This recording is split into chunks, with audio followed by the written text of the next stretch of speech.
खबर देहरादून से है। सोर्सेज के हवाले से जानकारी आ रही है जिसमें धामी कैबिनेट विस्तार की चर्चा अब तेज हो गई है। धामी कैबिनेट विस्तार होगा जल्दी, इसको लेकर सुगबुगाहट तेज हो गई है। दिल्ली की ओर नेताओं की दौड़ शुरू हो गई है।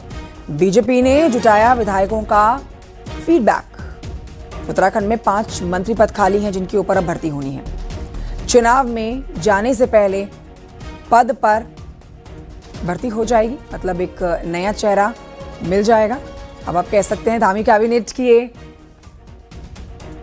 विस्तार की जानकारी मिल रही है। सुनील नप्रभात और जानकारी देंगे इस खबर पर। सुनील नप्रभात, क्या बता रहे हैं आपके सोर्सेस, कब तक हो सकता है धामी कैबिनेट का विस्तार?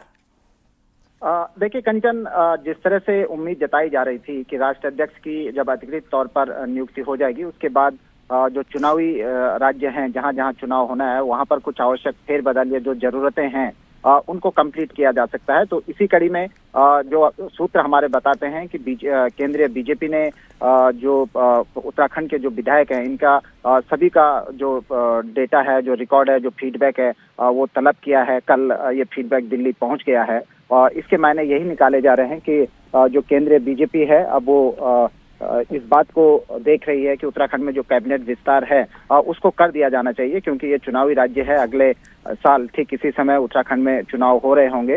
5 सीटें यहाँ पर लंबे समय से खाली हैं और इसका इम्पैक्ट यहाँ पर देखने को भी मिल रहा है कि जो बीजेपी के विधायक हैं, जो नेता हैं, उनके पिछले कुछ दिनों से दिल्ली दौड़ बढ़ गई है। एक के बाद एक विधायक दिल्ली पहुंच रहे हैं। तो कहीं ना कहीं विधायकों को उम्मीद है कि अब जो पिटारा था कैबिनेट एक्सटेंशन का, वो जल्द खुल सकता है। जी ठीक, बहुत शुक्रिया आपका सुनील नप्रभात जानकारी के लिए।